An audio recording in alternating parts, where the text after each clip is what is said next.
Well, hello everyone. It is Monday. It's Yolanda, and it's time for another episode of Everybody at the Table. It's hard to believe it's the end of July. Wow.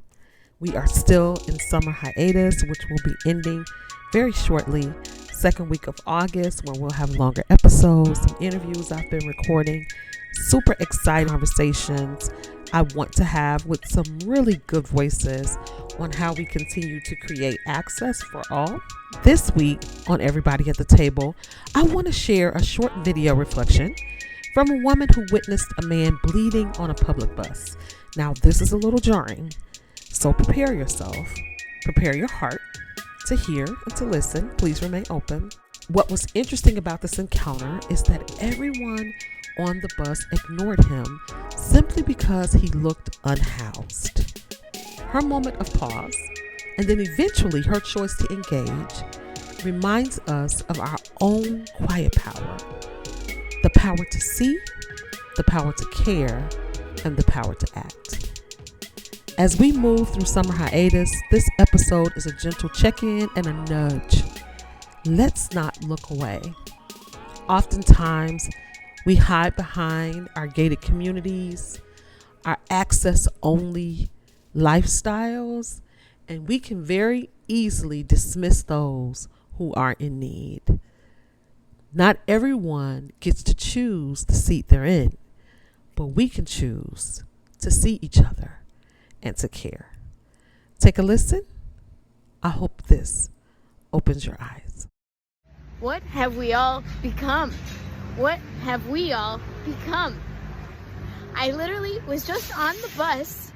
I entered the bus, and immediately as I entered the bus, there is a man with blood pouring down his mouth, and his hands are covered in blood, and everyone is on their phones. Oh my God.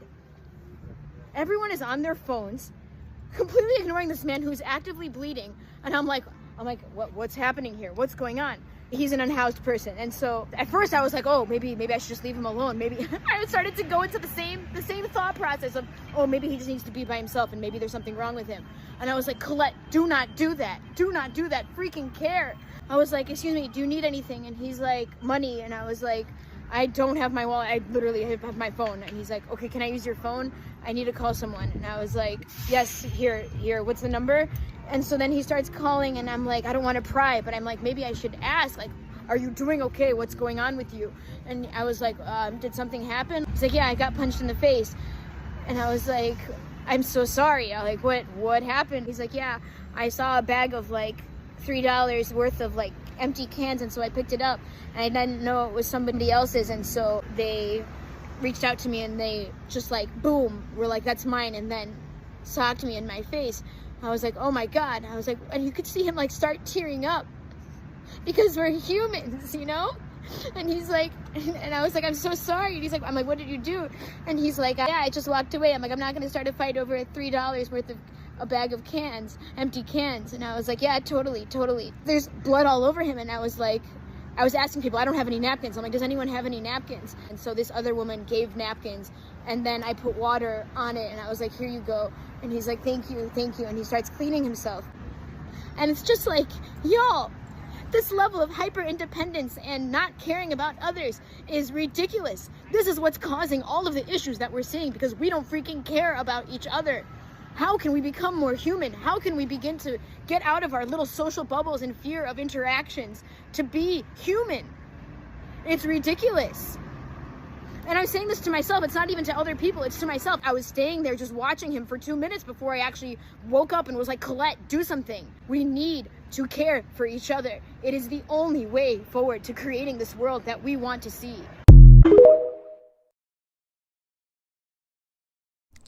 That was a lot. Take a moment, take a breath, sit with this for a little bit, and think about what your response may have been, or occasions when you decided not to get involved, or you decided to get involved. Sometimes caring is done in the moment, as with this young lady, or it's intentional. And I know for me, because of the many privileges that I have in my life. I plan and intentionally seek to care for those who don't have the same access as I. And I hope that in this sharing, it's a gentle reminder and that it opens you up that if you encounter something like this, it doesn't have to be this drastic, but that we care enough to get involved. Thanks for listening. As always, take care and dine well.